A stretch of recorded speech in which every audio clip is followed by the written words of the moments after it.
going back into a collection of what we have here are Mustangs. Yep. 1970 Shelby right here. So a street car, and it's a really fun car. It's a 428 white interior. It's just beautiful. One of the favorites that I like to drive. My sister loves it too. So we're just keeping built this facility and keep a lot of our little shop. This is where we do normally our prep. So if we do engine work, trans in the other shop, we'll do most of our assembly work in this side of the garage. This is my bullet car, Steve McQueen, standard. Everybody's got to have one if you like Mustangs. This is goes to the blood of your whole family of us enjoying it. My son takes this. We go to Cars and Coffees on Sunday mornings with a few of these babies, and it's always a hit when you show up with four Cobras or four Mustangs, and another GT500 red, really clean car.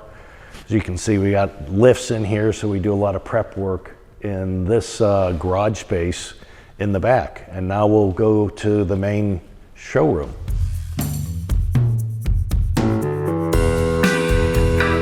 Here we are in the main showroom, where I guess the bipolar of our history of Ford versus Ferrari all culminates. So here you have from Chinetti, we've had touring events in New Mexico, and this is a prototype, a 1960 prototype, where the Ferrari designers didn't really like what he did. There was a little bit of contention. It's like the 275 front, P3 back, and almost like an LM rear. And this is just a fun, unique convertible that they put together. Moving over to the next car is a car my father restored. It's a 250 Lusso in 1960, so it's a beautiful black beige interior, beautiful history. It's very well standard, appreciated car throughout the Ferrari lovers of America and the world. Coming on to the next is a 275 that we have, and I had this with my brother in 1965, 275. Very pristine, good driver, solid car, and we've had a lot of fun in this car all the way through. And my brother and I shared this car for a number of years.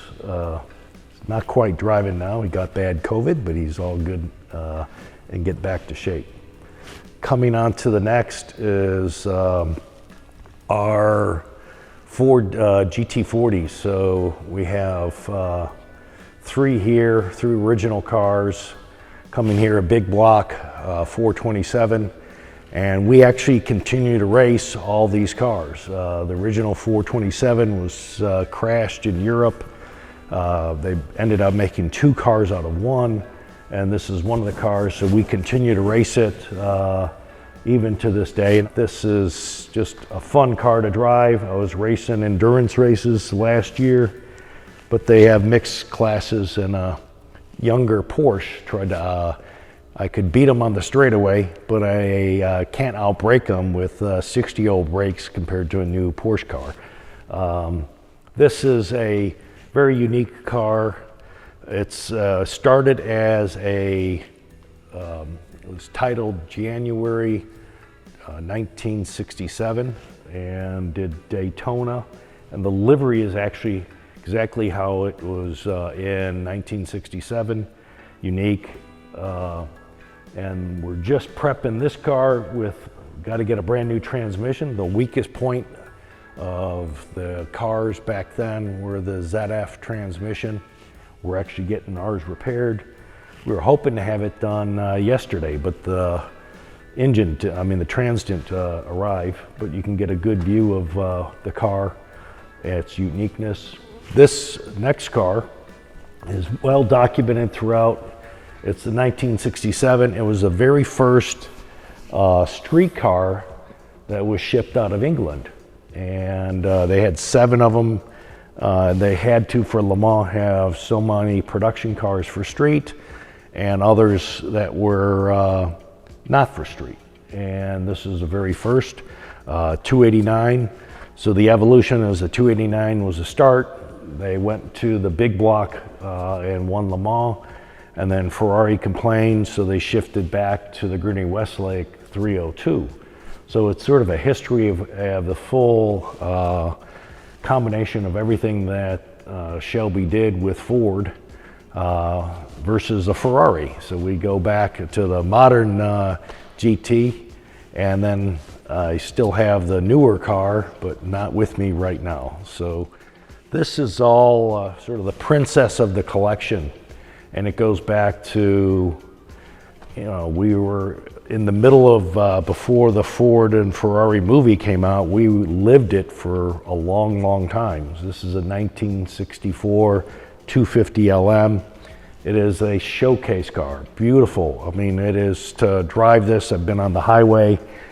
Now I'm more worried about people with cameras trying to take pictures of me driving in this on the hot freeway. So I take it to track events, and it's just, it almost feels like you're in a plane.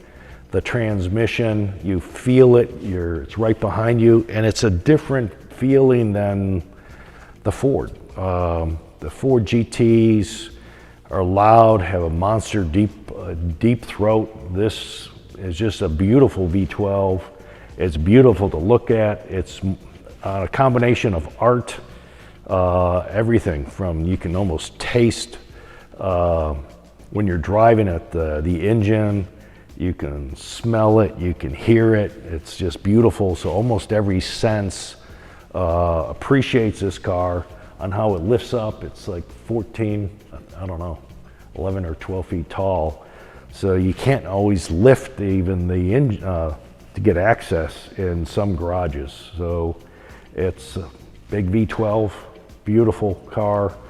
I've enjoyed this one, driving it myself a number of times. So if we can't drive it, we don't keep it. So that's sort of our family rule. So we got to stay healthy and be able to race and drive the cars.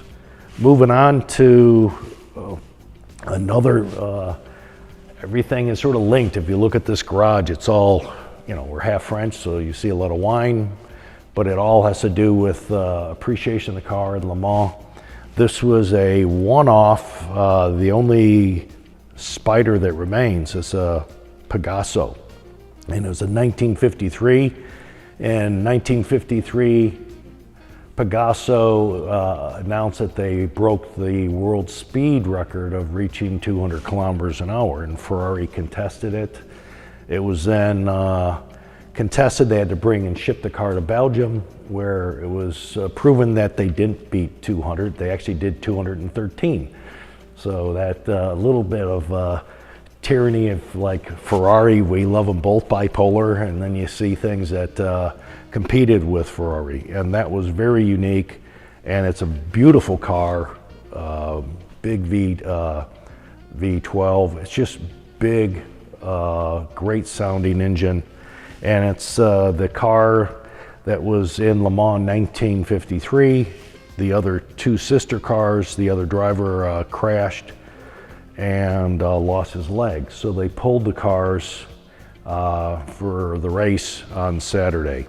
And part of it was the King of Spain, and it was a truck manufacturer. And there was embargoes by a lot of Europe, so the brakes were not that good, but the hubs are beautiful. They're basically truck hubs they modified for a race car.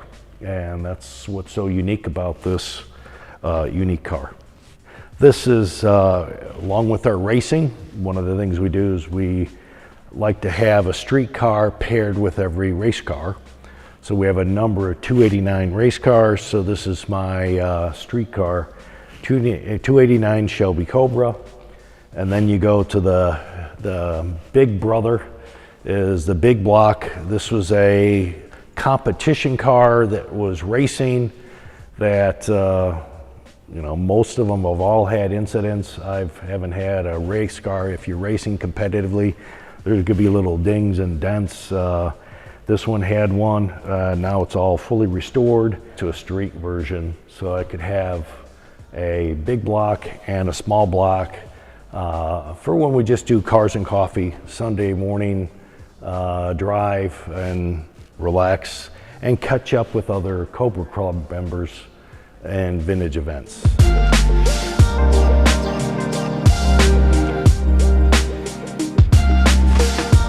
So going back, I said it all started with my father racing. This is his original racing suit, that how the suits were back in the day versus a modern LMP2 suit where I'm racing at times.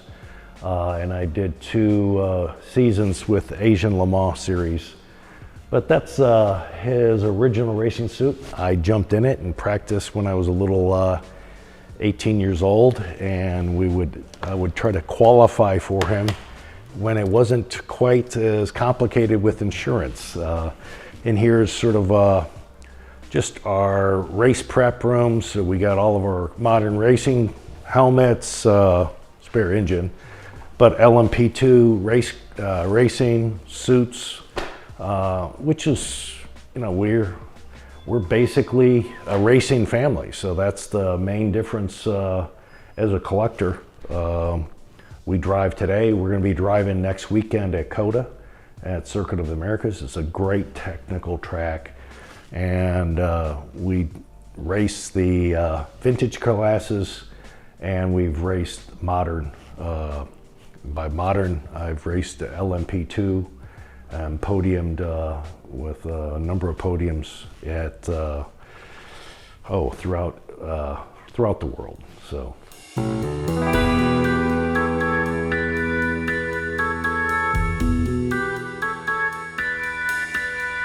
A little about the past. Le Mans was important for me, and then as we did vintage racing and podiumed, reached out a little bit to the Pro-Am series. So I raced last year the LMP2 car. We had a first and got second overall in the Pro-Am in LMP2. So the experience of racing from vintage graduated to, I guess, the big league for the Le Mans prototypes. And in Dubai and Abu Dhabi, got second place overall and an LMP2. So 2 years of doing the Pro-Am, got the first place cap in Thailand. So very unique to race that series, which is the feeder series for the 24 Le Mans. And the whole building here is panoramic, is from Ferrari. We did the ceiling different than most garages that we have. A Ford, the AC, we have the GT40s from Le Mans colors, and Ferrari for the whole ceiling. So we made the garage showpiece a little bit more different than a lot of other facilities to really enjoy, where we can have movies and watch footage of race footage to see how we can improve as well.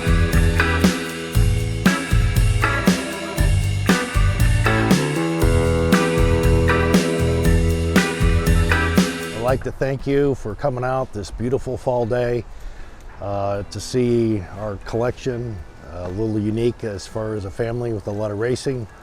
So all I can do is say we welcome and hope to see you at the next racing event. Come on up and see us at the next track event, and we'll share some good times. And with that,